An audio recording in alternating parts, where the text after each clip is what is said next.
नमस्कार दोस्तों, स्वागत है आपका एएनएम क्लासेज में। जैसे कि आप सबका जो बीटीएससी एएनएम की वैकेंसी है वो थोड़ा सा रुका हुआ है, और यदि हम बात करें बहाली प्रोसेस को लेकर तो उसमें थोड़ा सा समय लगने जा रही है। और वही हम बात करें तो अभी जो नया पद है एएनएम का, उसका स्वीकृति भी मिल गया है।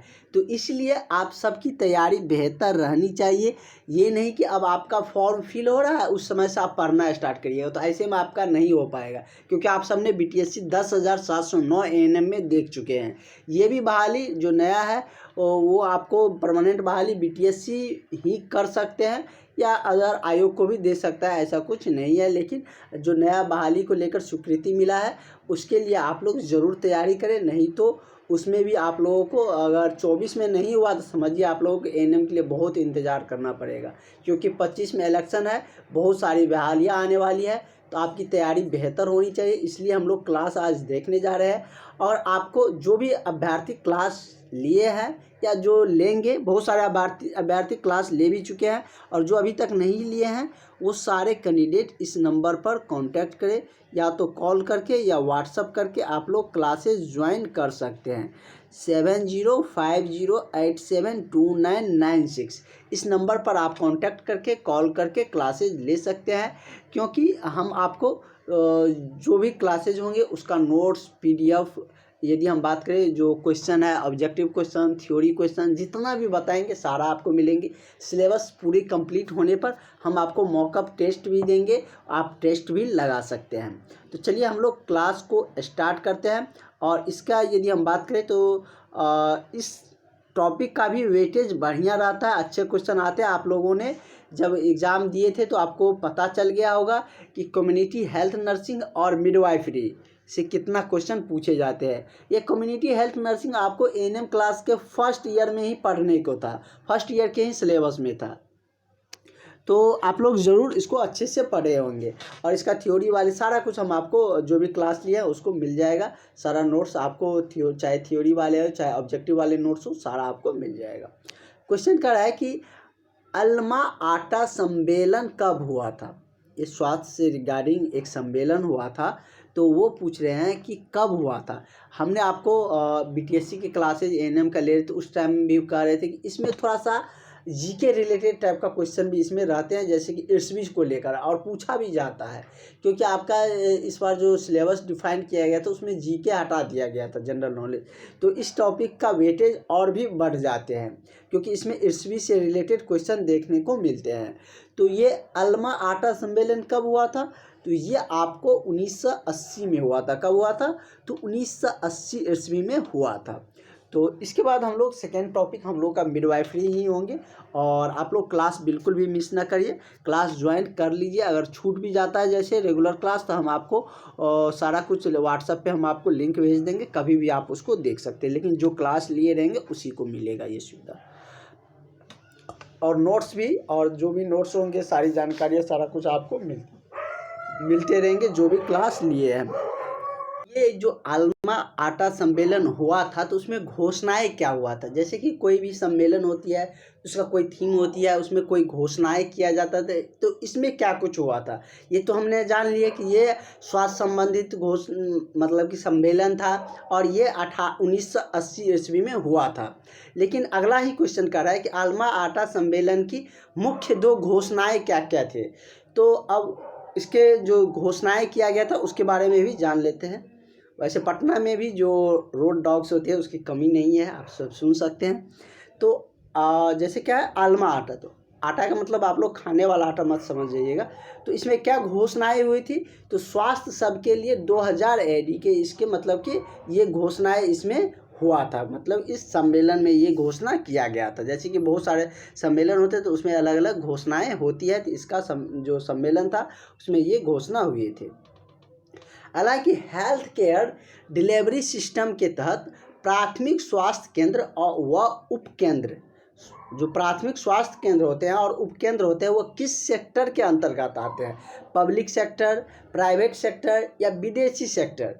तो ये आप सब मतलब कि देखते होंगे, जो सरहद अस्पताल कह सकते हैं उससे आपको ज़्यादा क्लियरेंस होंगे कि सरहद अस्पताल क्या है, कि मतलब प्राइवेट सेक्टर तो है नहीं, वो सबके लिए होते हैं। मतलब आप भी जा सकते हैं, सरकार के द्वारा बनाया गया रहता है, पब्लिक के लिए बनाया गया रहता है, तो उसको क्या कहते हैं, पब्लिक सेक्टर हम लोग कहते हैं। तो वो क्या है, पब्लिक सेक्टर होते हैं, चाहे वो प्राथमिक स्वास्थ्य केंद्र हो चाहे उपकेंद्र हो। और ये सब जैसे कि डिलीवरी का जो मतलब कि डिलीवरी के समय आशा ही वैसे ले जाते हैं, जो कि प्राथमिक केंद्र में, तो उनके द्वारा वहाँ पर जो नाम दर्ज किए जाते हैं, उसके बाद आप लोगों की प्रक्रिया वहाँ पर शुरू होते हैं।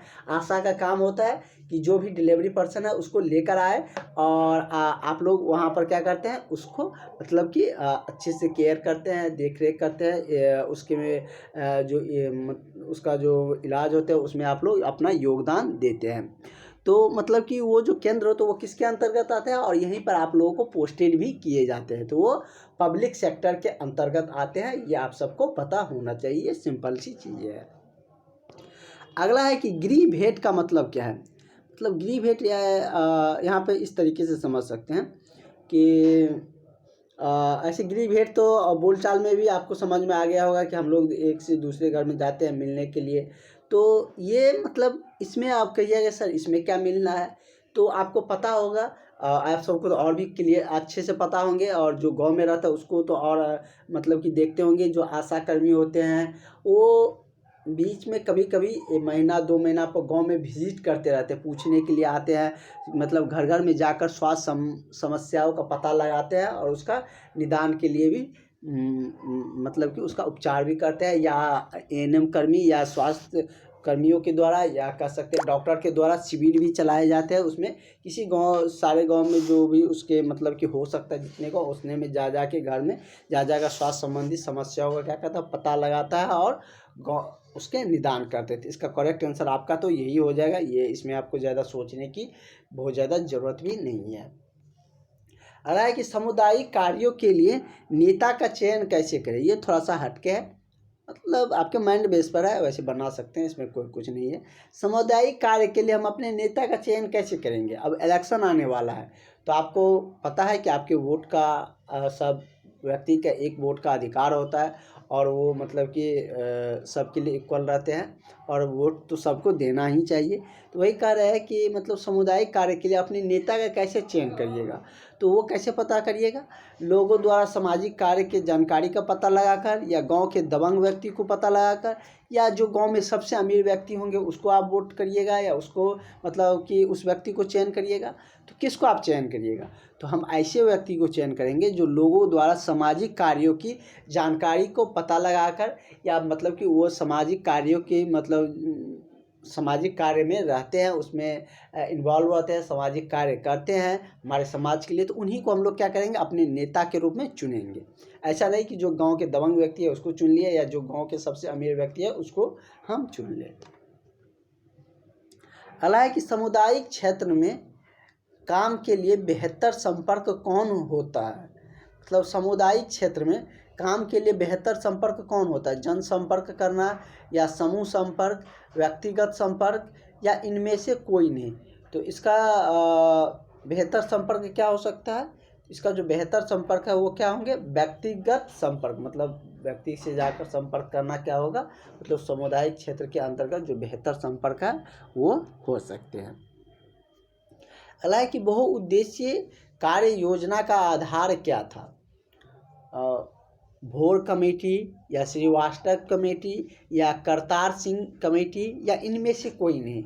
तो बहुउद्देशीय योजना मतलब बहुउद्देशीय मतलब बहुत सारे योजना से, जो किसी भी योजना से बहुत सारे कार्य किया जाता है, उसको क्या कहते हैं, बहुउद्देशीय योजना कहते हैं। तो कह रहा है बहुउद्देशीय कार्य योजना का आधार क्या था, तो इसका आधार क्या था, करतार सिंह कमेटी। क्या था, करतार सिंह कमेटी। अगला है कि राष्ट्रीय परिवार नियोजन कार्यक्रम कब शुरू हुआ था। हम आपको पहले ही बता चुके हैं कि इस टॉपिक में आपको कुछ 8वीं वाला क्वेश्चन देखने को मिलेंगे, और वहाँ से क्वेश्चन पूछे भी जाते हैं। कह रहा है कि राष्ट्रीय परिवार नियोजन कार्यक्रम कब शुरू हुआ था।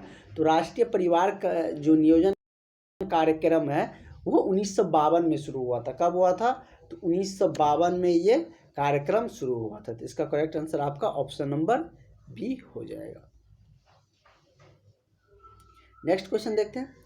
आज हम लोग का बहुत ज़्यादा लंबा क्लास नहीं लेंगे, कल से हम लोगों को ज़्यादा लंबा क्लास चलेंगे। फिर भी हम लोग 30 क्वेश्चन या 40 क्वेश्चन के आसपास देखने का ट्राई करते हैं।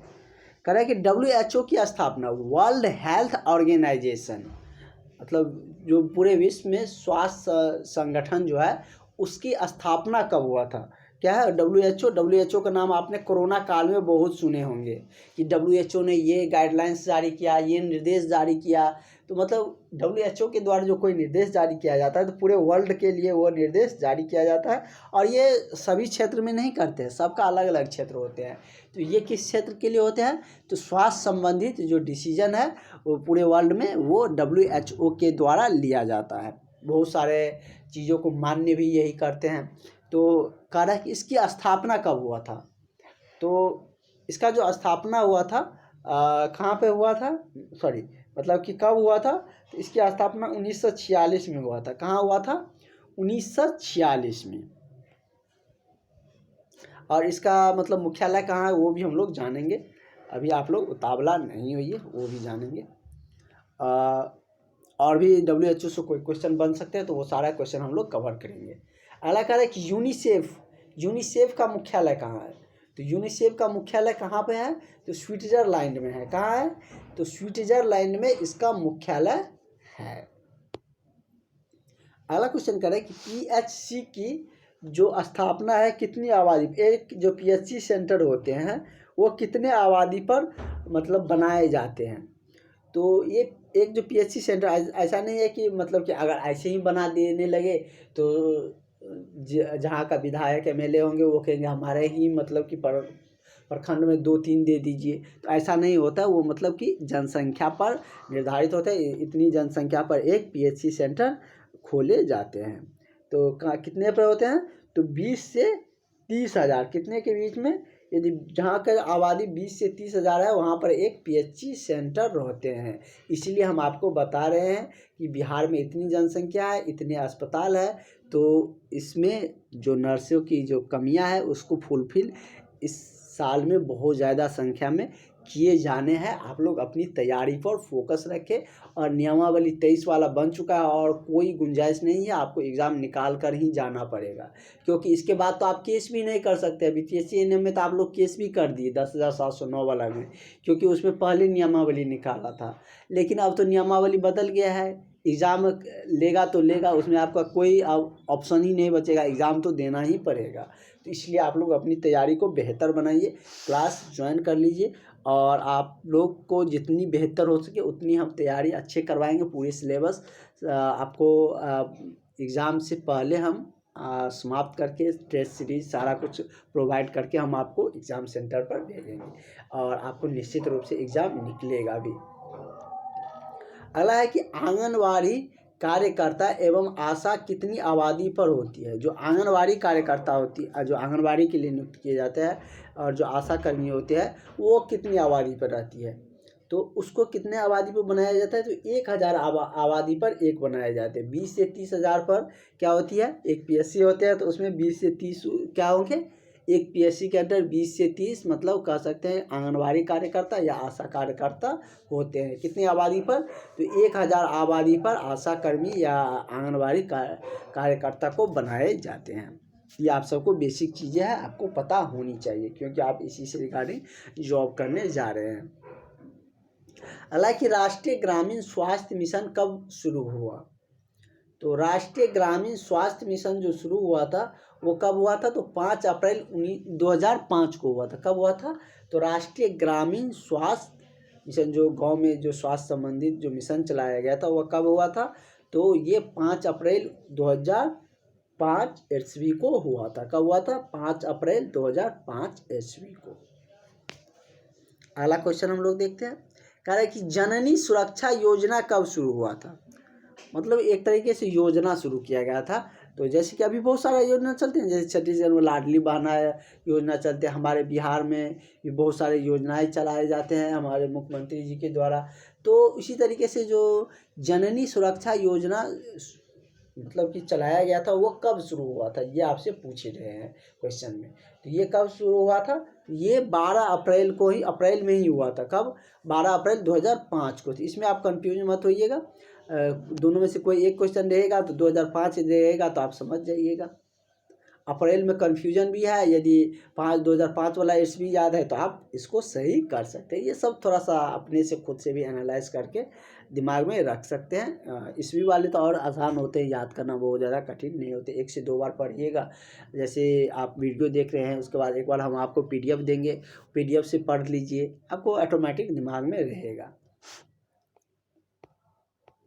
अगला है कि सामुदायिक स्वास्थ्य केंद्र CHC कितनी आबादी पर बनाए जाते हैं। तो CHC जो सेंटर होती है वो कितनी आबादी पर बनाए, तो CHC सेंटर कितनी आबादी पर बनते हैं, तो ये आपको 1 लाख आबादी पर बनते हैं या 100 गांव पर एक CHC सेंटर बनते हैं।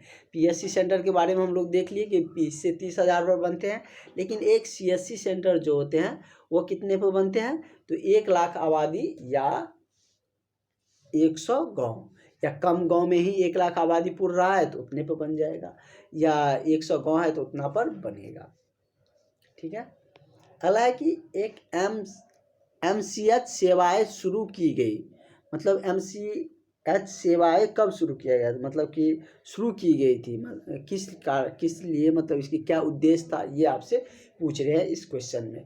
परिवार नियोजन कार्य के लिए, मातृ एवं शिशु मृत्यु दर कम करने के लिए, संक्रमण रोग के निदान के लिए, या इनमें से कोई नहीं। तो किन के लिए शुरू किया गया था, तो मातृ एवं शिशु मृत्यु दर कम करने के लिए। किस लिए, तो मातृ एवं शिशु मृत्यु दर कम करने के लिए। तो इसका करेक्ट आंसर आपका क्या हो जाएगा, ऑप्शन नंबर बी हो जाएगा।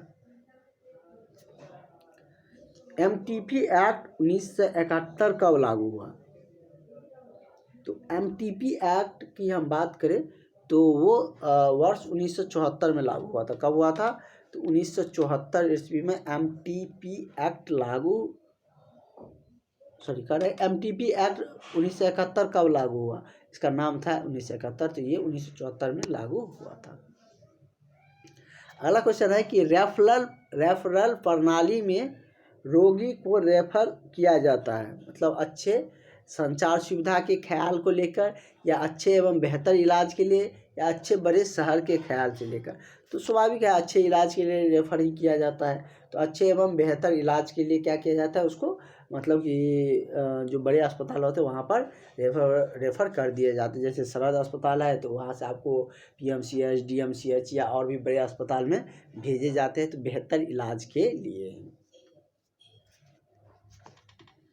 क्योंकि PSC सेंटर में अब उतनी सुविधाएं नहीं रहती है, क्योंकि वो बनाए जाते ही है इसीलिए, और जो बड़े अस्पताल होते हैं वहाँ पर इसलिए उसको रेफ़र किए जाते हैं।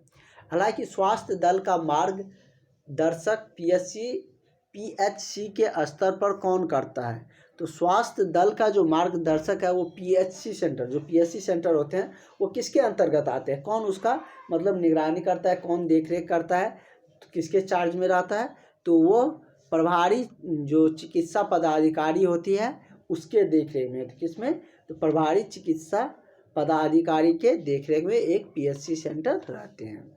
कहते हैं चेकिंग के लिए आए हैं, तो कौन आता है, तो प्रभारी चिकित्सा पदाधिकारी।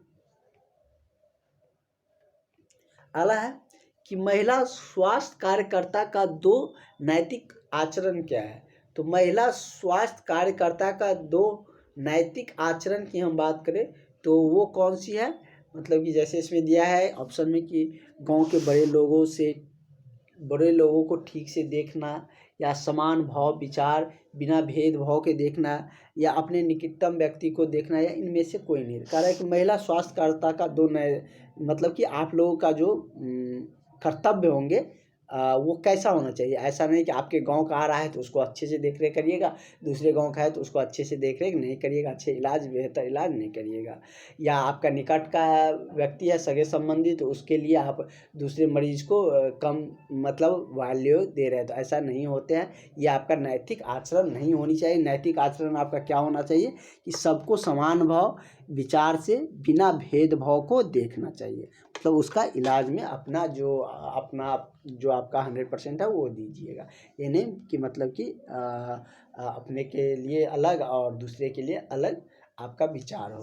तो वही आपसे पूछ रहे हैं कि महिला स्वास्थ्य कार्यकर्ता का 2 नैतिक आचरण क्या होनी चाहिए। इसका करेक्ट आंसर क्या हो जाएगा, ऑप्शन नंबर आपका बी हो जाएगा। तो इस टाइप के क्वेश्चन कैसे हम आपको बता रहे हैं, ये सब चीज़ें आपको माइंड में रहेगा ना, तो क्वेश्चन आएगा ना तो आप आसानी से कर लीजिएगा।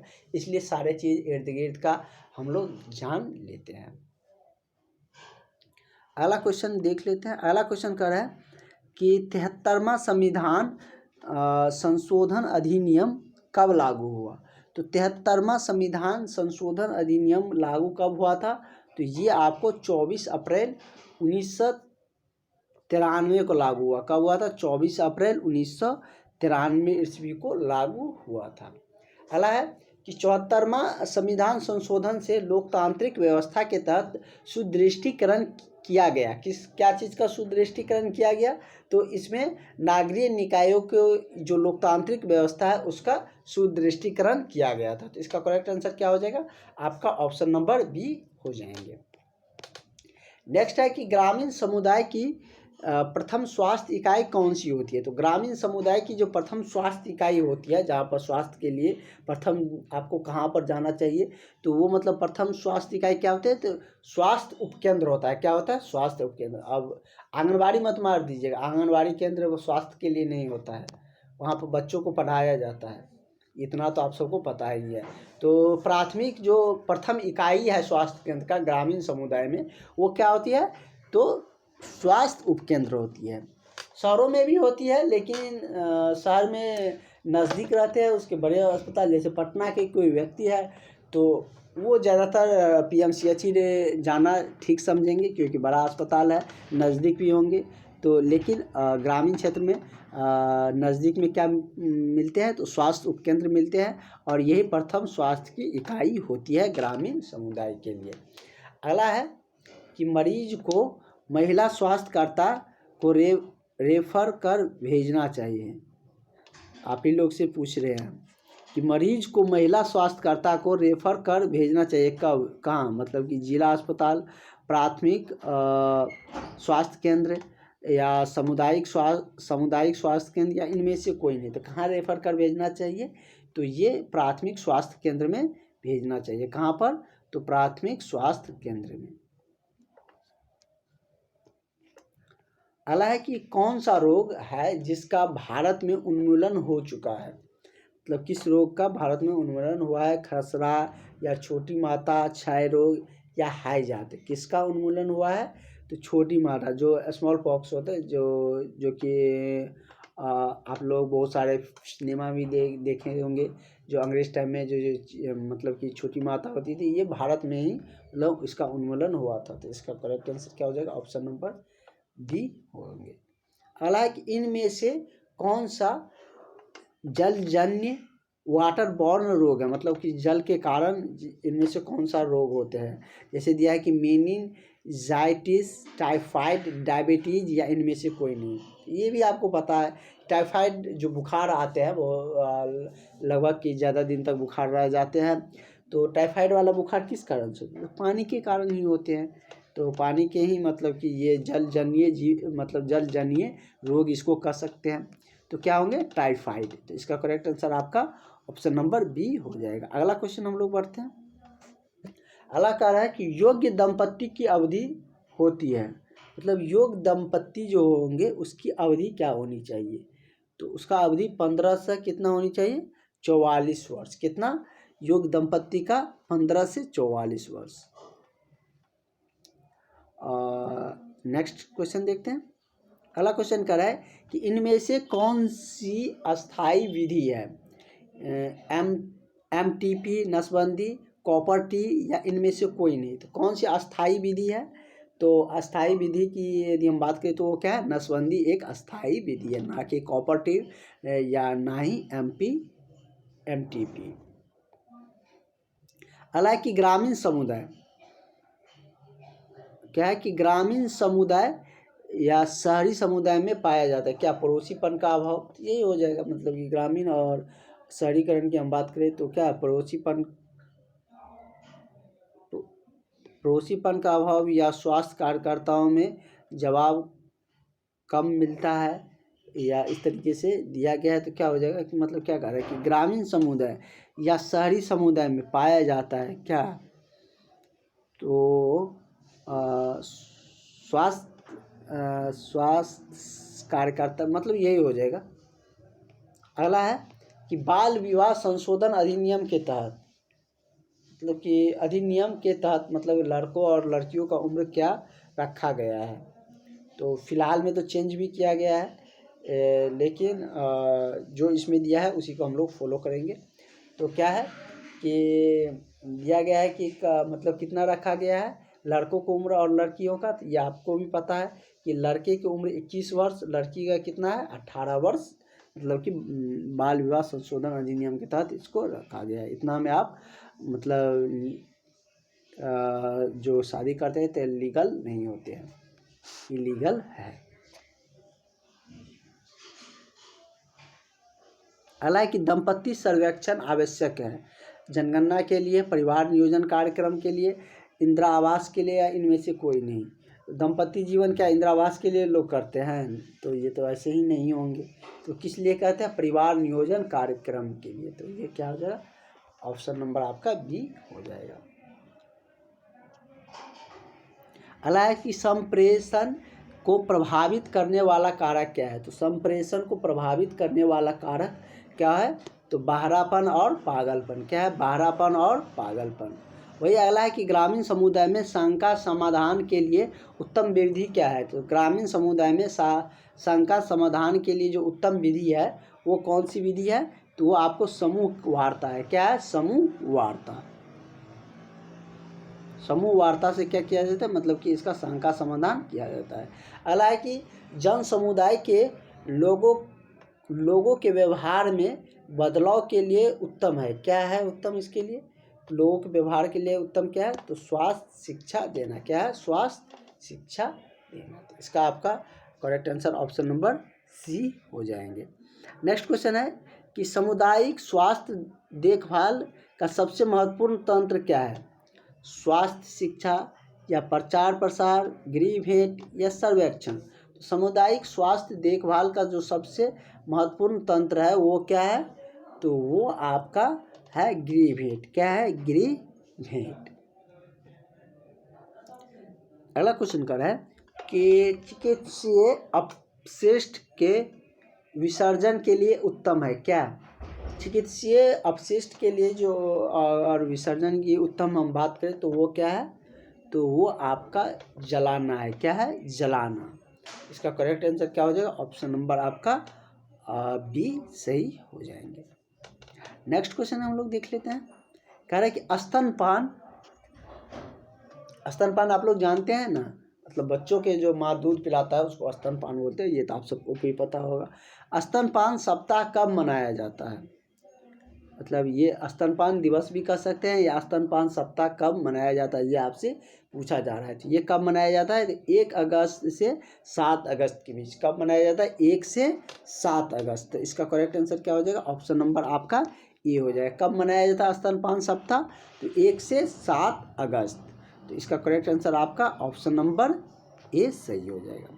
नेक्स्ट है माँ का पहला दूध कहलाता है क्या, जो माँ का पहला दूध होता है उसको क्या कहा जाता है, तो इससे यहाँ से क्वेश्चन पूछे भी गए थे, उसको क्या कहता है, कोलेस्ट्रम कहा जाता है। क्या कहा जाता है, जो माँ का पहला दूध होता है उसको कोलेस्ट्रम कहते हैं, ध्यान रखिएगा। अगला है कि गंदे जल निष्कासन की उत्तम विधि क्या है, सोख्ता गड्ढा, नालियाँ बनाकर, या शाक वाटिका का इस्तेमाल करके, या इनमें से कोई नहीं। तो क्या हो सकता है, गंदे जल का निष्कासन का मतलब क्या है, उसको आप गंदे जल को सोख्ता गड्ढा बनाकर अच्छा मतलब एक कह सकते हैं निष्कासन हो सकते हैं, जो कि जैसे कि आप लोग का जैसे बाथरूम लैट्रिन रूम बनाया जाता है तो उसमें क्या किया जाता है, सोख्ता, गांव में तो सोख्ता गड्ढा ही, मतलब कि नीचे में ढलाई नहीं किया जाता, पीसीसी नहीं किया जाता, जिस कारण से मिट्टी उसको एब्जॉर्ब कर लेते हैं, तो वो सोख्ता गड्ढा उसको बोलते हैं। तो मतलब वो भी बेटर है किसके लिए, जल निष्कासन के लिए, गंदे जल का निष्कासन के लिए। हालांकि समुदाय स्वास्थ्य का अर्थ क्या होता है, समुदाय स्वास्थ्य का अर्थ क्या होता है, तो समुदाय स्वास्थ्य का जो अर्थ है वो क्या होता है, स्वास्थ्य का विकास या संक्रमण रोग का निदान या रोग का उपचार या समस्त स्वास्थ्य एवं वातावरण की स्वच्छता। तो ये क्या होती है? समस्त स्वास्थ्य एवं वातावरण की स्वच्छता। इसका करेक्ट आंसर क्या हो जाएगा? ऑप्शन नंबर आपका डी हो जाएगा। तो इस तरीके से हम लोग आज 40 क्वेश्चन देख लिए हैं और आज से आप लोगों की क्लासेस का स्टार्टिंग है। वैसे हमने और भी बहुत क्लासेज लिए थे, लेकिन बहुत सारे कैंडिडेट जो एडमिशन नया लिया वो सारे कैंडिडेट कह रहे थे कि न्यू मतलब कि नए शुरू से स्टार्टिंग किया जाए। तो आप लोगों के लिए शुरू से सारा कुछ प्रोवाइड कर रहे हैं, शुरू से स्टार्टिंग कर रहे हैं और अच्छे टॉपिक से भी स्टार्ट किए हैं। तो जो भी कैंडिडेट चाहते हैं एएनएम का नौकरी लेना, वो सारे कैंडिडेट क्लास ज़रूर ज्वाइन कर ले। और भी आगे की जो क्लासेज है वो कंटिन्यू रहेंगे, तो आप लोग क्लास मिस मत करें, क्लास ज़रूर ज्वाइन कर लीजिए। आपको सारा नोट्स, सारा क्लासेज आपको मिलते रहेंगे। और भी यदि आपको कोई डाउट रह जाता है तो आप लोग कमेंट कर सकते हैं। और BTSC 10,709 एएनएम को लेकर भी हम आपको सारी सूचनाएं, सारी अपडेट, सारी जानकारियां हम आपके साथ साझा करते रहेंगे। तो आप लोग निश्चिंत रहे और चैनल को सब्सक्राइब करके ज़रूर रख लें।